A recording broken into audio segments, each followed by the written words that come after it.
Menuka पुडेल singing Shirdi वाले साईं बाबा भाई। सबसे पहले तो इसी बात के लिए हैट्स ऑफ के भाई एक ऐसा गाना सिलेक्ट किया जो कम्प्लीटली मेल ओरिएंटेड है, जिसको मोहम्मद रफ़ी साहब ने गाया और कोई भी फीमेल सिंगर का इस गाने में इनपुट है ही नहीं। तो ऐसा गाना अटेम्प्ट करना जिसका फीमेल वर्जन कभी आया ही नहीं भाई, ये अपने आप में एक बहुत ज़्यादा ब्रेव चॉइस है। बिकॉज यू नेवर नो कि वो कैसा निकल के आएगा, क्योंकि वो चीज़ कभी हुई ही नहीं है पहले। तो एकदम नई चीज़ अटेम्प्ट करना भाई, ये सिर्फ मेनुका ही कर सकती हैं और मेनुका ही इसको पुल ऑफ कर सकती है। ये सिर्फ मेनुका ही कर सकती थी और मेनुका ही इसको पुल ऑफ कर सकती थी।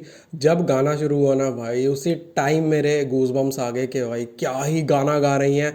और गाना भी ऐसा, मतलब अगर आपको याद होगा तो हमारा कब्र एंथनी का ये गाना जिसमें ऋषि कपूर साहब साईं बाबा के आगे गाना गा रहे होते हैं और उनकी जो इन मूवी मदर बनी है उनकी आई साइट नहीं होती है और वो वहाँ आती है और उनकी आई साइट आ जाती है। मतलब एक वो पूरा सिनेरियो दिमाग में घूम गया कि यार काश मेनुका की साथ ऐसा ही कुछ मिरेकल हो जाए और उनकी भी आंखें वापस आ जाए। बट वो मूवी है, ये रियलिटी है।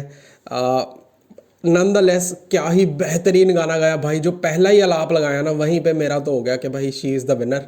मैंने रिएक्शन में बोल दिया कि इनको भाई हराना इज़ नॉट पॉसिबल, बिकॉज वो कंपटीशन का हिस्सा ही नहीं है भाई। She is out of the competition. हर एक कॉम्पिटिटर भी उनके साथ आगे ना अपना कंपटीशन भूल जाता है और उनका गाना एंजॉय करना शुरू कर देता है। हमने परफॉर्मेंस के अंदर देखा, सबकी आंखों में आंसू थे। जो भी उनके साथ बैठे साज बजा रहे थे कंटेस्टेंट, बाकी के सबकी आंखों में आंसू थे। इतने इमोशंस अगर कोई टच कर जाए ना भाई, she is out of this world, she is outstanding, she is exceptional. एक और बहुत छोटी सी चीज़ शायद किसी ने नोटिस की हो, शायद किसी ने ना नोटिस की हो।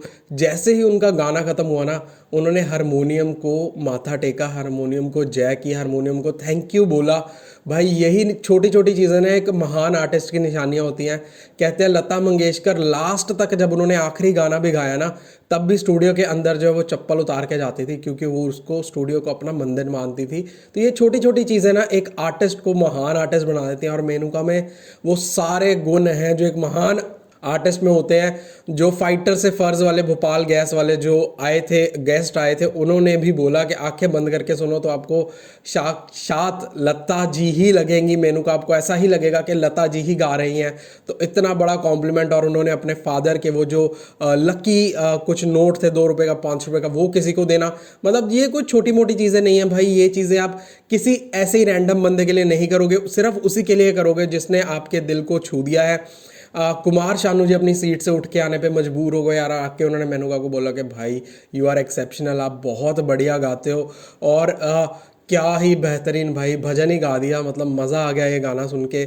मेनुका के फर्स्ट बॉलीवुड के बाद जो परफॉर्मेंस वो लेके आई हैं भाई, 4 चांद लगा दिए उन्होंने। और क्या ही बोलो यार, मतलब शब्द खत्म हो जाते हैं मेनुका की परफॉर्मेंस के बाद। इतना बढ़िया गाया, बीच बीच में आलाप लिए, कुछ जगहें ऐसी ले ली कि भाई बस। मतलब सारे जजेस सीधा स्टैंडिंग ओवेशन, हिट से ज़्यादा लिट तो लगातार उनको मिल ही रहा है। वो तो मामूली चीज़ हो गई है मेनुका के लिए। अब देखना ये होगा कि अब यहाँ से आगे जर्नी कैसी जाएगी। बिकॉज एवरी गाना, चाहे वो मेल का गाना है, चाहे फीमेल का गाना है, चाहे लता जी का गाना है, चाहे किसी का भी गाना है, जब वो गाना गाती है ना तो वो गाना उनका हो जाता है। वो फिर ओरिजिनल सिंगर का गाना रह नहीं जाता। वो अब इतना ज़्यादा अपना बना के गाती है गाना। और ये क्वालिटी ना एक ओबम और एक मेनुका, ये दोनों में ही है। तो भाई वोटें नहीं रुकनी चाहिए। ऐसी परफॉर्मेंस, ऐसा आर्टिस्ट किसी भी तरीके से डिस्करेज नहीं होना चाहिए। भर भर के वोट कर दो।